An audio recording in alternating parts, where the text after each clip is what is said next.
शिकम माही में यूनुस को जिलाया तूने, चरख पे हजरत ईसा को उठाया तूने। सर उठाते थे तकब्बुर से जो असहाबुल फील, भेज कर तूने अबाबील किया दम में ज़लील। आज अदना है ये या रब तेरी रहमत की दलील। आग गुल हो गई जब डाले गए हुस्न खलील, किससे फरियाद करते हैं सिवा रब जलील। तो ही मज़लूमों का होता है मुसीबत में कफील, तो ही मज़लूमों का जाको रखे साइया मार न सके को। बाल नबी का कर सके, बाल नबी का कर सके, सब जग बैरी हो, सब जग बैरी हो। दो पैगाम मुसलमान और हिंदू मुसलमान दोनों के नाम से आ रहा है। आप लोग सुनने के लिए मुकम्मल तैयार हैं? दोनों हाथ उठा दीजिए इंशाअल्लाह। बिल्कुल बेदारी के बाद बात सुन रहे हैं, आपने दिल खुश कर दिया। दिल से दुआ देता हूँ अल्लाह आपकी हर मुश्किल को आसान फरमाए। जलसा तेजी के साथ निकल रहा है, ज़बान की रफ्तार बता रही है कि आप मोहब्बत से सुन रहे हैं। अल्लाह इस मोहब्बत को सलामत रखे। ध्यान से सुनिए। शेख अब्दुल हक ने लिखा रहमतुल्लाह अलैह, एक तरफ खानका थी और दूसरी तरफ आश्रम था।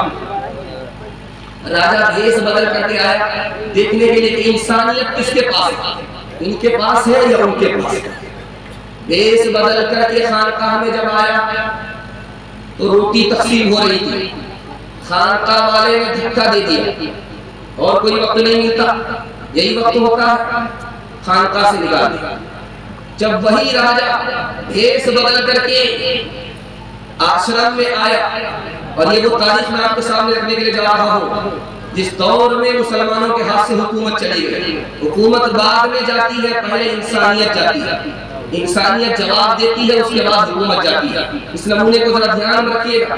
खानकाह से धक्का दे दिया गया, खानकाह से बाहर निकाल दिया गया, अजनबी को भूखे को खाना नहीं खिलाया गया, मेहमान नवाजी नहीं की गई। उस कौम में जिसने मेहमान नवाजी को नबी की सुन्नत करार दिया है, उसने मेहमान को बाहर निकाला। जान न पहचान तू कहाँ के मेहमान, बाहर निकाल दिया।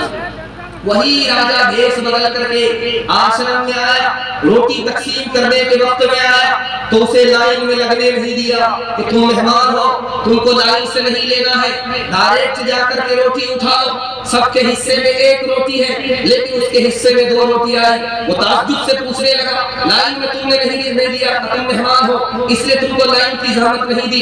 कहा कि 2 रोटी क्यों दिया, सबको 1 रोटी। तो कहा 1 रोटी में तो एक कुत्ते का भी हिस्सा निकलता है, तुम तो इंसान हो फिर मेहमान हो, इसलिए तुम्हें डबल रोटी दी गई है। दूसरा नमूना आपकी खिदमत में आ रहा, ध्यान से सुनिएगा।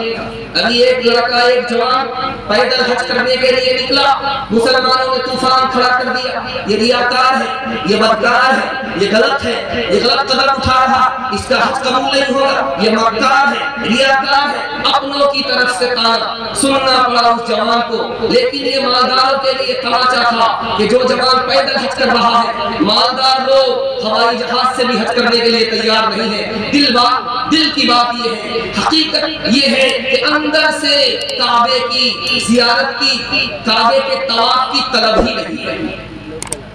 इंसान पैदल जा रहा, हज करने के लिए मुसलमान पैदल जा रहा और मूर्ति का दर्शन करने के लिए सर के बल एक गैर मुस्लिम जा रहा। उससे पूछा गया तुमको पैर नहीं है? कहा पैर जरूर है लेकिन पैर से नहीं जा रहा, सर के बल जा, इसलिए कि मैंने अपनी जान उस मूर्ति के हवाले कर दिया। तब से उसकी अकीदत में पैर के बल नहीं सर के बल जा रहा। इज्जत और हुकूमत ऐसे नहीं मिला करती, धर्म का बहुत पक्का होना पड़ता है। मुसलमान कच्चे होने लगे, हुकूमत कच्ची होने लगी। तीसरी मिसाल दे रहा हूँ, ध्यान से सुनिएगा, बहुत ध्यान से इसको सुनने की जरूरत है। ख्वाजा निजामुद्दीन औलिया अल्लाह रहमतुल्लाह अलैह फरमाते कि देखो, तुम जिसको हक़ारत की निगाह से देख रहे हो उसके अंदर खूबी है जो तुम्हारे अंदर नहीं है। जो तुम्हारे अंदर की खूबी थी वो उसके अंदर चली गई। हक़ारत की निगाह से मत देखो। एक ब्राह्मण था, उसका सब कुछ लुट गया, दोस्त आकर के मिलता, खैरियत तो है, किस हाल में हो? कहता मैं बहुत अच्छा हूँ, मैं बहुत अच्छी हालत में। तुम झूठ बोलते हो, तुम कल तक तो ईमानदार थे, तुम्हारी हालत अच्छी थी, आज तो तुम कहीं के नहीं रहे, सब कुछ तुम्हारा लुट गया है। उसका जवाब सुनिए, वो धर्म का कितना पक्का था, मेरा जीनू तो मेरे पास है, सब कुछ चला गया, लेकिन मेरा दीन और धर्म अभी बाकी है, इसलिए सब कुछ बाकी है। दो मिसाल दे रहा, पैगाम को खत्म कर रहा हूं। मसनवी किताब है अमीर खुसरो की, दुआ कीजिए अल्लाह उनकी कब्र को नूर से भर दे। उन्होंने उस किताब में लिखा कि 99 मुसलमान सफर कर रहे थे कश्ती के ऊपर, एक उसमें गैर मुस्लिम था। कश्ती बीच मझधार में आकर के डगमगाने लगी तो मुसलमानों ने ताना मारा, इसी गैर मुस्लिम की वजह से कश्ती डूब रही है। तो जो मुसलमान समझदार था, आलिमे दीन था, उसने लोगों को मना किया कि देखो मुसीबत सबके लिए है, मुसीबत की घड़ी में अपने अपने गुनाह का जायजा लेना चाहिए, दूसरे की तरफ उंगली नहीं उठानी चाहिए। सच्चाई एक तरफ है कि अगर एक गैर मुस्लिम की वजह से कश्ती डूब रही है तो 99 मुसलमान की वजह से कश्ती पार क्यों नहीं लग रही है? मुसीबत में दूसरे को ताना मत मारो, अपने गिरबान में मुंह डाल करके देखो। आज वाला नमूना आपकी खिदमत में लेकर के आ रहा हूं। अक्षय ब्रह्मचारी यहाँ के सेकुलर हिंदू थे। उन्होंने कहा कि तुम राम राम राम का नाम लेते हो और राम के नाम पर हिंदू मुसलमान का झगड़ा खड़ा करते हो। जानते हो कि राम कौन था? राम तो उस हस्ती का नाम है जिसने झगड़े को खत्म करने के लिए राजपाट छोड़ दिया, बर्बाद नहीं। तुम राम के नाम पर सियासत तो कर रहे हो, राम के नाम पर मोहब्बत नहीं बांटी। दूसरी बात तो याद रखिए, जो मुसलमान के लिए मुंह पर तमाचा, जिसके लिए मैंने इस पैगाम को उठाया, आपकी खिदमत में लेकर के आ रहा हूं। अल्लाह करे कि हमारा ज़मीर जिंदा हो जाए। अगर ये पैगाम कबूल हो गया, मुसलमानों की तरक्की को कोई रोक नहीं सकेगा। मौलाना वली रहमानी दुआ कीजिए अल्लाह उनकी कब्र को नूर से भर दे। उन्होंने कहा कि 3 समाज हिंदुस्तान में तरक्की कर रहा है, उसमें मुसलमान नहीं। मारवाड़ी को तरक्की है, महता को तरक्की है, गुज्जर को तरक्की है, मुसलमान को तरक्की है।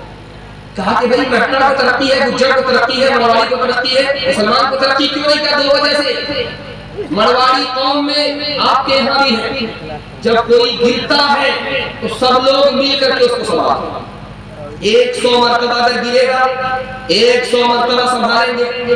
कौम की तरक्की हर फर्द से है, फर्द तरक्की नहीं करेगा कौम को तरक्की नहीं होगी। इस फलसफे पर मारवाड़ी ने अमल किया।